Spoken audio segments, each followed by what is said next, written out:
Mertuanya ini lebih nggak fair. Karena keluarga suaminya itu anaknya laki semua.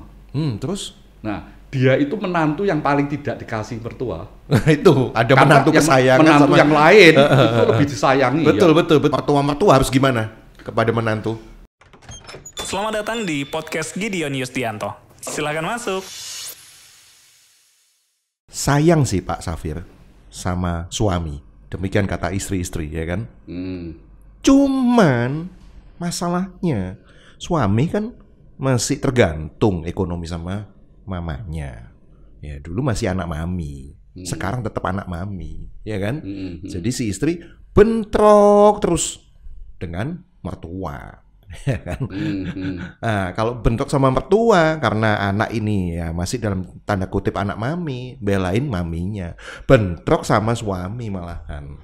Terus gimana kayak gini, ya kan? Ya, itu salah sejak awal. Maksudnya? Sejak pacaran, sejak memilih jodoh sudah salah. Karena dia anak mami atau tidak itu sudah kelihatan ketika kita pacaran. Itu sebabnya banyak yang, nah ini uniknya ya. Bahkan memilih pacar pun, cewek itu seringkali datang ke saya dan berkata begini, Pak, ini ada 3 yang ngejar saya, pandangan Bapak yang mana? Nah, kadang-kadang kalau saya sibuk, saya guyonnya gini, yang nikah itu kamu atau saya? Saya tidak berusaha sarkas atau kasar, dia tertawa ngakak aja, dia berkata ya, butuh second opinion lah, dan menurut saya Bapak yang sering kenalin, ahli perjodohan ya, saya kenalin. Terus saya lihat gini, oke. Ini dari pandangan mata saya dan cerita singkatmu ya. Kalau wajah, saya suka yang Jakarta nih. Tapi kalau karakter, saya suka yang Surabaya. Dia langsung setuju, Pak. Lah kalau yang tengah, blas. Dia bilang, oh iya, itu yang nomor 3, Pak. Sebetulnya tadi mau saya seleksi tinggal 2. Tapi ya ulah untung-untung 3 tak sodorkan. Nah, jadi ketika PDKT itu ya kita lebih baik mengerti lebih dalam lagi lah tentang dia. Tapi memang katakan dia bukan tipe anak mami, tapi siapa sih Pak? 2 keluarga yang berbeda, kemudian harus menjadi satu, tentunya kadang-kadang nggak suami, nggak istri kan biasanya lebih memilih keluarganya, biasanya loh ya kan? Terutama membela kalau keluarganya. masih tergantung secara ekonomi. Oh gitu ya? Tergantung secara rumah. Nah itu sebabnya saya selalu berkata begini, kalau kita kembali ke kejadian nih, kejadian yang kita pakai McMagic translation aja ya, bukan kayak Inggris-Inggrisan. Karena ini menarik. Therefore, for this reason, a man will leave his father and his father, cleave to his wife, and they are weave into one flesh. Nah, kata weave itu menganyam, menenun. Nah, saya tanya sama Gideon, ada nggak yang menganyam, yang menenun itu cepat? Batik, tulis sama cap, mana yang cepat? Nah, dalam relationship ya yang tulis, artinya proses itu jangan dilewati, panjang. Nah, jadi artinya ketika kita get along well, kita ngerti kok kira-kira karakternya seperti apa. Memang katanya memilih keluarga. Saya selalu sarankan enggak loh. Karena dikatakan leave his father and his mother. Leave itu berarti bukan hanya meninggalkan secara domestik, tetapi meninggalkannya juga secara mental, spiritual. Kalau dulu kita spiritual, yang jadi imam itu ayah kita. Sekaranglah kita jadi imam bagi keluarga kita. Bener kan? Nah, yang jadi masalah memang seringkali kalau sudah anak mami, anak tunggal, lah itu lebih parah lagi. Itu berat. Dan ini bukan 1-2. Saya sudah puluhan tahun konseling, banyak yang kejadian seperti itu. Istrinya yang frustrasi. Iya. Bahkan bukan hanya itu loh. Ganti perabot untuk tanya suami, tanya mami loh. Karena maminya kalau datang perabotnya nggak cocok, ngamuk loh. Itu karena maminya satu rumah? Enggak. Tapi yang membelikan. Oh. Nah, kalau seleranya nggak cocok kan masalah itu. Itu sebabnya mengapa saya lebih seneng kalau itu fight together dan success together. Ada kebanggaan ya, kita fight lah. Entah mulainya dari mana. Enggak, saya berkata mulai dari zero seperti yang podcast sebelumnya. Jadi nggak mesti satu rumah kan, beda rumah pun kadang-kadang mertua masih bisa intervensi. Gitu. Sangat. Nah ini loh. Karena ada kasus yang konseling ke saya, ini suaminya itu kalau dia mau berangkat kerja, dia selalu ke rumah mamahnya dulu yang di timur, baru ke barat. Ngapain? Nah, padahal tempat tinggalnya di kota. Nih ngapain? Wajib store buka. Absen, fingerprint. Absen. Ya sampai istilahnya ampun. dan ini kejadian beneran loh. Oh iya. Sampai istrinya berkata begini, ya ampun, kalau nggak sehari aja nengok mamahmu gimana sih? Wong seminggu sekali itu loh kita selalu ke sana. Iya. Nah, akhirnya menjadi rutinitas yang kita tahu rutin is power. Ya. Akhirnya kalau dia nggak ke sana, dia sendiri ada sesuatu yang kurang, betul ya? Atau merasa bersalah mungkin gitu. Bisa. Ya. Kayak merasa apa ya, nggak menghormati gitu ya. Tapi istrinya yang payah, dia bilang gini, sampai makananku itu dibandingkan sama mamahnya. Nah itu. Iya. Kadang-kadang gitu. Dan cowok ya, saya cowok juga, Gideon yang cowok. Itu milih seenaknya sendiri loh. Contohnya begini, kamu tuh kok cerewet kayak mamahmu. Mbok yang rajin kayak mamahku gitu loh. Oh. Tahu ya? Iya, ilfil ya kalau dibandingkan dibandingkan sama mamahnya. Tapi yang buruk mamahnya yang kena. Iya. Kan dia nggak adil. Dan yang memang nggak adil tapi tetap harus dihadapi adalah soal selera makan. Jangan paksain suami langsung menyukai selera makan masakan istri. Misalnya nih, kita nikah 30 aja lah. 25 mungkin masih ada 30. Oke, di tengah-tengah ya. Selama 30 tahun kamu menikmati makanan mama. Istri baru 3 hari, 3 minggu, 3 bulan. Nggak fair dibandingkan ya. Pasti tetap lidahnya ke mama. Nah, suami yang saya ceritakan itu juga begitu. Sarapan buatan istrinya nggak disentuh. Soalnya Mbak Mama disediakan sarapan dan dia ngicipi enak punya mamahnya. Jadi pakai alasan, aku mau ke kantor jenguk mama sih. Makanlah, terus nanti dulu. Bukan nanti dulu, dia mau makan di rumah mamahnya. Itu kalau saya jadi istri, ya udah kita catering ke mami kamu ya. Wah, ini dikirim, loh, nggak usah ke sana. Ini good idea nih. Iya, gitu loh. Iya. Nah, gitu ya. Tapi yang menarik gini loh. Yang kepo itu ternyata bukan hanya mertua perempuan. Kenapa? Mertua laki juga kepo. Nah, itu kenapa kayak gitu ya? Nah, ini contohnya gini. Ini ada mertua laki ya calon. Cowok itu kan biasanya kan apa? Nggak mau ribut lah. Ternyata ada yang gitu. Punya anak laki pacaran sama cewek kan. Nah, ketika ceweknya itu berkunjung ke rumah, pas ngobrol hanya berdua, ditanyai, nih, kamu itu bisa nyediain makanan apa untuk suami? Nah, dia bilang, oh segala macam saya bisa sediain kopi. Sudah tunangan dia panggil Pi, betul ya? Setelah nikah, anaknya ditanyain, iya dong, dia bisa nyediain makanan semuanya, iya. Jago masak? Enggak, pakai GoFood. Oh, di check and recheck. Pinter ya? Iya. Dia kan bilang nggak masak, bisa sediain. Iya. Nah kalau tanyain masak, aku jawab enggak. Iya. Kan cerdas. Oke. Ngomong-ngomong soal makanan, Pak ya, memang kadang-kadang ini bisa menjadi ribut gitu ya. Soal makanan ada mertua itu kan kalau, nah ini ada yang salah satu menantu yang protes gitu ya. Mertua itu kalau berkunjung ke rumah udah nggak satu rumah gitu kan. Datangnya dadak-dadak. Oh iya. Datang dadak-dadak. Ada aja gitu yang dikomentari, ya kan? Rumah kurang bersih, ya. Minta semuanya clean. Iya kan. Mbok ya bilang-bilang gitu loh, kok suka datangnya dadak-dadak. Suka datang dadak-dadak, terus bawa oleh-oleh makanan, ya kan? Terus bilang, ini buat ini ya suamimu loh ya. Jangan dimakan loh ya, ini buat suamimu. Dia paling suka rawon kesukaannya, ya kan? Ya kan? Itu kan gimana perasaannya kan kayak gitu kan? Bawa makanan tapi khusus dilabeli memang buat suaminya. Dikit lagi. Satu porsi memang buat anaknya. Iya kan? Gimana coba kalau kayak gitu? Pendapat Anda ya kan? Jadi ya ngeselin. Iya. Ngeselin. Nah, ini kan sudah terjadi kayak gitu. Nah, terus gimana Pak menghadapi kayak gitu? Tuh mertua-mertua yang seperti itu. Tetap harus berdamai. Hah, maksudnya? Pura-pura gitu. Sejengkel, pura-pura enggak. Pura-pura bahagia. Enggak, pura-pura bahagia itu kan kayak anak saya. Kalau foto ayo pura-pura bahagia gitu. Selalu, Yona itu blank loh. Kalau kita pas ayo pura-pura bahagia. Saya kalau posting di Instagram, saya nggak pernah tak filter, nggak pernah tak wakur. Kadang-kadang itu sampai kepotong loh. Oh, apanya? Wajahnya separuh gitu. Oh, kan bisa di style. Iya. Yang terakhir aja kan separuh gitu. Nah itu. Tapi karena saya biar dia kan kalau motret maunya sempurna kan. Jadi ya ayo pura-pura bahagia. Maksudnya biar hasilnya baik. Nah memang dunia ya memang penuh kemunafikan kayak gitu kan. Iya, iya. Ketemu orang jadi sopan tiba-tiba.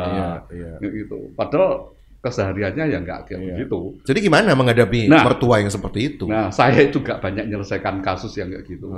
Ini saya kasih contoh. Oke. Sebelum Anda menyelesaikan kasus orang lain, Anda kan punya mertua juga ya? Ya. Bermasalah nggak? Nggak. Oh. Nah, enaknya gini. Kenapa? Mertua saya, khususnya yang laki ya, itu sama saya care. Oh. Saya sakit gitu ya. Iya. Dijemput sama dia. Diajak pulang ke rumahnya. Nah, saya seneng, soalnya mertua laki-laki itu pinter masak. Oh, malah mertua laki-laki yang pinter masak. Pinter masak, mamah ya isa, tapi dia pinter masak. Iya. Dan masakannya itu hojo sencing ping. Misalnya baikut goreng, kayak gitu. Jago loh. Iya. Nah, kan kadang-kadang kan saya ngomong gitu, enak loh, pas saya sakit, saya dijemput dari rumah sakit, langsung nggak ke rumah saya sendiri, langsung dibawa pulang ke rumah mertua saya. Terus ada yang nyeletuk gini, iya soalnya itu nular, takut anaknya ketularan kamu. Tapi saya bisa bantah, anaknya ketularan masih lebih muda. Lah kalau saya nularin apa? Nularin apa? Penyakit saya, kan lebih bahaya. Tahu ya? Kan ada orang yang nyinggung, itu belum tentu sayang. Dia sayang anaknya supaya nggak ketularan kamu. Iya. Kan saya bisa nularin apa-apa, malah bahaya. Iya. Gitu. Oke, nah terus kalau istri Anda pernah protes nggak dengan mama Anda? Iya, hampir enggak sih. Protesnya hanya sekali aja. Dalam masalah apa itu biasanya? Pakaian. Nah, dulu ketika pernikahan kami masih sangat muda gitu. Nah, istri saya kan juga pakaiannya pasti gaul anak muda kan. Misalnya pakai jeans yang zaman dulu ice wash dulu. Iya. Betul yang bulak gitu ya. Iya. Dikomenin ya. Nggak enak hati udah. Seolah-olah saya nggak punya uang untuk belikan dia baju. Kayak gitu. Tapi ada untungnya bagi saya. Saya dikasih duit untuk belikan baju istri. Oh, malah double ya. Oke, kembali lagi ke laptop tadi ya. Menghadapi mertua yang jengkelin kayak gitu, ya kan? Nggak mungkin kan pernikahan itu kemudian jadi batal gara-gara mertua. Tapi meskipun ada terjadi kayak gitu juga loh di luar. Perceraian itu bisa terjadi gara-gara bukan karena suami atau karena istri, karena mertua. Iya. Belum lagi ipar. Nah ini satu paket nih mertua sama ipar. Tapi saya stop dulu ya. Mengapa? Karena you tampaknya bilangnya menantu terus. Nah, ini makanya saya dari sudut menantu. Menantu yang jengkel sama mertua kan? Iya. Nah, sekarang saya tanya, banyak nggak mertua yang jengkel sama menantu? Iya, semua punya jengkelnya masing-masing sih. Karena saya konselor, saya bisa menemukan dua belah pihak itu. Ada yang nangis mertuanya itu. Kenapa? Penghasilan anaknya itu tidak terlalu besar. Tapi pengeluaran istrinya supaya wajahnya glowing itu tinggi. Nah, artinya mereka nggak punya tabungan dong untuk nyekolahkan anak. Iya. Nah, mamahnya kan ternyuh. Meskipun ya anaknya bisa tetap sekolah di sekolah bagus, tapi kucuran mamahnya, kalau itu bukan anak mama loh, tapi karena istrinya yang pengeluarannya lebih besar dari suami. Loh, saya bukan nyalain istri loh, ini supaya adil aja. Jadi bukan hanya mertua yang bisa dikeluhkan oleh menantu, tapi mertua mengeluhkan menantu juga ada. Jadi fair. Iya. Dua-duanya. Justru itu kita pertemukan ini. Gitu. Benar. Nah, gimana? Sebabnya saya selalu ingin mendamaikan. Nah, suatu kali itu juga gitu. Kali ini ada menantu yang komplain tentang mertuanya. Dia bilang gini, Pak Safir, mertua saya itu Holland Spreken, tahu ya? Yang model orang tua zaman Belanda. Disiplin tinggi, bersih. Tapi kan juga cerewetnya tinggi. Inspeksi. Ala priai lah pokoknya, priai lah gitu. Ningrat. Ya. Terus karena sering diomeli, saya itu mati rasa. Jadi kayak ketemu pun ya senyumnya itu nggak tulus. Nah suami kan tahu toh. Itu mamahnya sendiri. Kamu sama mamaku kok gitu sih? Nggak enak-enakan. Iya. Gimana ya Pak ya? Terus saya bilang gini, Pak Salami, kalau kamu datang kepada saya, berarti kamu ingin baikan kan dalam hatimu dengan mertua. Iya Pak. Nah kami sudah terlanjur menikah. Nah makanya itu. Ada penyesalan, kata terlanjur kan ada penyesalan. Ya dikit sih, tapi kan saya prinsip kalau sudah menikah ya nggak cerai seumur hidup. Iya. Artinya, kalau hubungan seperti perang dingin gini kan nggak bagus. Gimana saran Bapak? Nah, saya punya saran yang sangat jitu. Saya bilang gini, kamu tahu dong masakan kesenangan mamah mertuamu? Oh tahu. Nah, kamu bisa kan masak itu? Saya tahu karena dia sering ngirimi saya makanan. Berarti bisa. Oh bisa. Masakan untuk dia. Loh, mestinya enak, tapi karena ada sebuah hubungan yang nggak enak, Nah, jadi nggak itu, enak. Betul. Ntar dicacatin sama Lah ya, daripada si cacatin mertua. udah kasih ada 2 sendok garam biar sana naik tekanan darahnya gitu kan. Tak suruh gitu, dia agak keberatan. Waduh, ya itu. Iya kan? Saya masak dengan cinta kan seharusnya. Iya. Nek masak seperti pesanan gitu kan nggak enak. Terus saya bilang, ya kamu datang ke saya minta solusi kan. Sebetulnya konseling itu datang bukan untuk minta solusi. Iya. Bukan mencari jalan keluar. Konseling yang baik ini mencari jalan masuk supaya kamu bisa menemukan jalan keluarmu sendiri. Iya. Ya, bener juga dia bilang gitu. Betul kan? Terus saya bilang gini, oke, itu aja menurut saya cobaan. Setelah itu baru konseling berikutnya. Iya, iya. Akhirnya merasa terpaksa. Apa yang terjadi? Dia bilang gini, ya sudah, karena ini Pak Safir yang minta dan saya setuju, ya sudah. Setelah itu ngilang dia, nggak ada konseling kedua, ketiga. Saya kira Berarti nggak ngasih. mungkin kapok kan, mungkin kapok. Iya, iya. Tapi setengah tahun kemudian muncul dengan beda, sudah. Kenapa? Wajahnya itu sudah cerah, berseri-seri. Terus dia bilang, aku harus baikan nih sama mertua. Oh, cie. Nah, terus apa yang terjadi? Nah itu, dia bilang, begitu saya baikan itu, suatu kali kan saya itu punya rekening 2 sih. Rekening rupiah sama rekening dolar.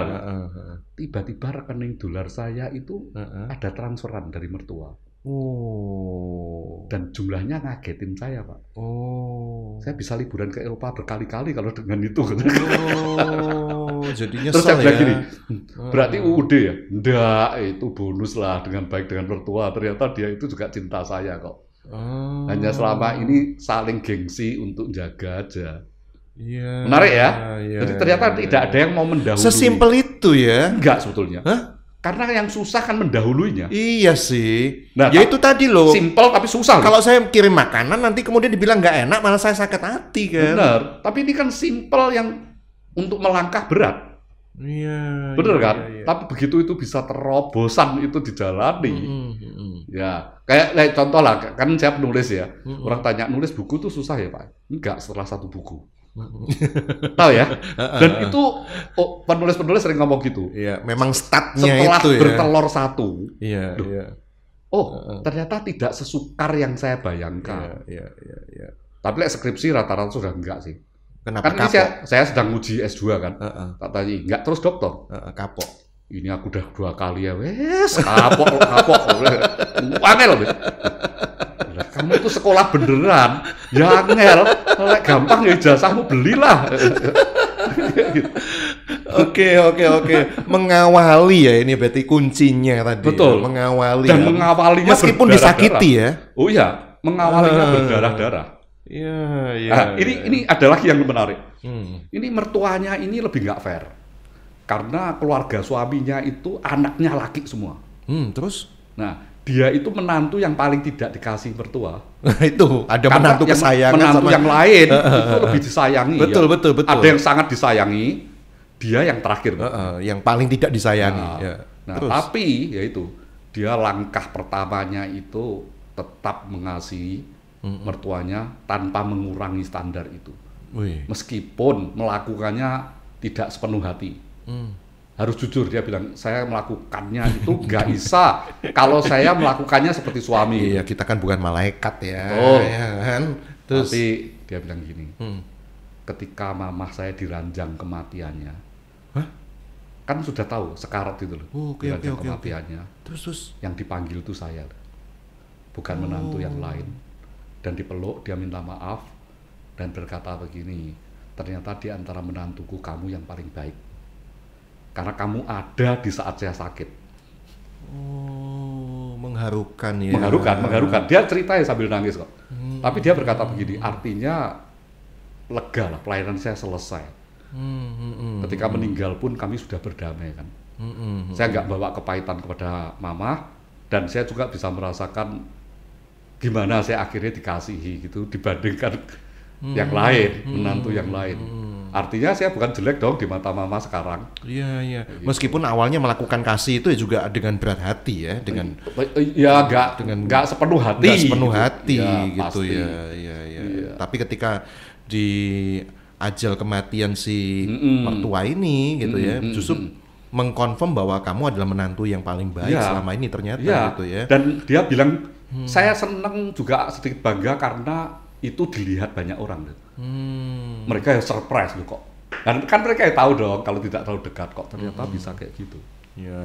Mengharukan. Itu sebabnya mengapa perjuangan itu tidak ada yang ringan, tapi hasilnya layak diperjuangkan. Ya. Hasil tidak pernah mengkhianati perjuangannya ya. Betul. Ya, hasilnya gimana? Warisan transfer semua ya ke menantu kesayangan. Oh, iya. Kalau itu ya saya nggak tanya sih, yang kayak gitu. Lo kadang-kadang ya jujur ya, mertua-mertua ini apa sih yang bisa diberikan gitu ya kalau nggak hartanya ya kan? Tapi ya itu dari kasih dulu yang apa ya yang diberikan gitu ya. Oke. Jadi pesan Anda gitu ya, sebelum mengenal keluarga tadi harus betul kenal baik juga selain dengan pasangan dengan orang tua masing-masing juga gitu ya. Komunikasi ini penting ya. Kan Anda bukan penganut Backstreet kan apalagi kan. Betul. Iya kan? Jadi apakah ngirim makanan juga harus dimulai waktu perkenalan gitu? Enggak harus. Supaya komunikasi lancar. Enggak, tapi seringlah keluar bareng. Oh. Kenapa sih Pak Safir menantu sama mertua ini terutama sering konflik kalau wanita dengan gender wanita? Jarang loh pria sama pria itu. Sama-sama keponya. Oh gitu ya, jadi kepo itu membawa masalah. Jangan kepo-kepo lah Anda ya, itu bikin masalah. Oh gitu ya, kepo ya. Kan sebetulnya cowok pun itu kan ya ada keponya. Iya, tapi nggak seintens cewek gitu ya. Dan tidak ditunjukkan lah. Karena menurut saya dia itu seperti Carlson. Dia berkata begini, don't sweat over small stuff, it's really small stuff. Jadi nggak usah gegeran terhadap hal-hal yang kecil lah. Itu memang kecil. Istilahnya orang Jawa bilang nggak nyucuk. Nggak nyucuk untuk geger gitu. Kalau ternyata kamu sebabnya geger kenapa? Saya suka terasi, dia suka petis. Ya ampun, kita tepok jidat kan? Iya. Kita tepok jidat, mengapa? Bukan tepok jidat bagi dia, diri kita juga kayak tapi gitu. Bukan buat kita cowok itu nggak masalah, tapi bagi cewek itu masalah loh Pak kayak gitu masalah. Kan. Jadi kan ada pendapat gini kan, masalah kecil ditiadakan aja. Itu nggak setuju loh buat cewek-cewek. Loh itu masalah gitu loh. Soalnya dia sangat alkitabiah. Kenapa? Setia dalam perkara kecil, dikasih tanggung jawab dalam perkara besar. Nah, itulah sekedar memutip ayat mau menang-menangan ya gitu itu. Betul kan? Lo iya kan? Cewek nggak terima. Bagi kamu nggak masalah, tapi bagi aku masalah. Itu kalau mamamu begitu. Saya gitu setuju. Kan? Karena masa kecil, ini kecil ya, nolnya beda 1 itu beda banget. Kamu transfer ke saya nolnya beda 1 aja. Oh bisa teriak-teriak saya. Beda banget. Yeah. Saya pernah ngalami. Yeah. Saya pelayanan ke Australia. Cukup lama. Pulang baru ditransfer PK-nya. Oke. Nah saya itu nggak punya rekening dolar saat itu. Apalagi dolar Aussie. Ditransfer lah. Seret. Gitu. Pakai rupiah atau gimana? Oh pakai dolar. Oh pakai dolar. Ya sudah. Ya langsung aja masuk ke rupiah. Besoknya tellernya atau atasan teller nelpon saya. Pak, sorry, ini salah transfer. Ini memang bukan kesalahan Bapak, sama sekali nggak ada. Tapi tolong kalau bisa disetujui ya, ini kami rekam. Kan bank begitu ya. Itu didolarkan kembali, baru nanti ke rupiahnya.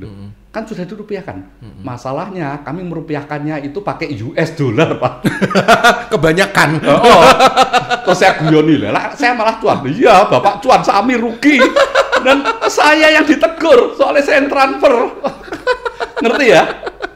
Saya hanya bilang, ya sudah, transfer balik. Wah, langsung thank you banget gitu. Kalau itu yang jawab you, pasti you nggak mau. Kan you penuh perjuangan. Oh, bukan salah saya, ini berjuang sampai titik akhir. Ini hak saya. Oke. Jadi mertua ini kadang-kadang selalu menjadi sebuah penghambat hubungan yang baik gitu antara suami dan istri. Tapi memang sebetulnya harusnya dicoret atau gimana Pak? Nggak penting lah mertua gitu. Yang penting kan antara kita gitu. Oh nggak bisa. Nggak bisa ya? Nggak bisa. You bilang juga kita ketimuran itu bisa bareng-bareng itu seneng. Mengapa? Itu tabur tua ya. Oh nanti kita juga bakal jadi mertua juga ya. Nah itu. Kalau saya kan nantinya nggak lama, bener kan? Anak-anak udah gede-gede kan bisa jadi. Nanti saya punya menantu. Kalau punya menantu, yang satu aja sudah punya menantu yang kamu taksir nggak jadi itu. Oh iya. Wah, tahu gitu kan saya punya menantu juga. Wah, ya ruwet iso gegeran terus ya. Iya. Baik. Pak Safir, jadi apa ya? Ya jangan kepo-kepo tadi pesennya ya. Oke. Terus mertua harus gimana kepada menantu? Mertua itu harus tahu sebetulnya masanya beda. Masa apa ini maksudnya? Zamannya berbeda. Oh, jadi jangan terlalu banyak komen lah gitu. Karena generasinya kan sekarang generasi milenial, generasi Z lah.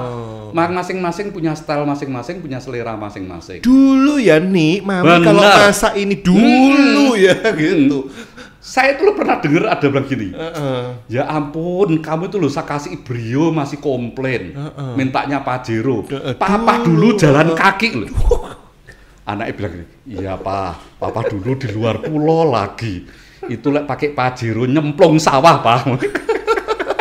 Loh, iya kan? Loh, zamannya sudah berubah. Ya nggak bisa dulu gitu, nggak bisa. Iya. Nah, itu. Ini loh penyakitnya, sindromnya orang-orang tua itu, apalagi dengan kesuksesannya dulu. Itu sumber konflik loh. Garam sama nasi sudah nggak apa-apa. Sekarang hipertensi, Pak. Kalau saya jadiannya enggak. Apa? Coba kalau saya makan nasi sama garam. Ditanya orang, saya boleh jawab nggak, Pak? Woi, jangan malu-maluin Papa. Oh iya. Kamu kok kurus ya? Iya, soalnya saya makan garam sama nasi. Guyonan loh. Lu enggak serius. Itu yang ditampar bukan saya kan? Betul ya? Iya, ini orang tuanya siapa ini kok salah gini ya kan? Oke. Iya, terima kasih Pak Safir kalau itu ya. Ini satu pelajaran menarik dari sisi menantu bagaimana, dari sisi mertua bagaimana. Terima kasih sudah menyimak podcast Gideon Yusdianto. Subscribe di channel Batra Yuda FM.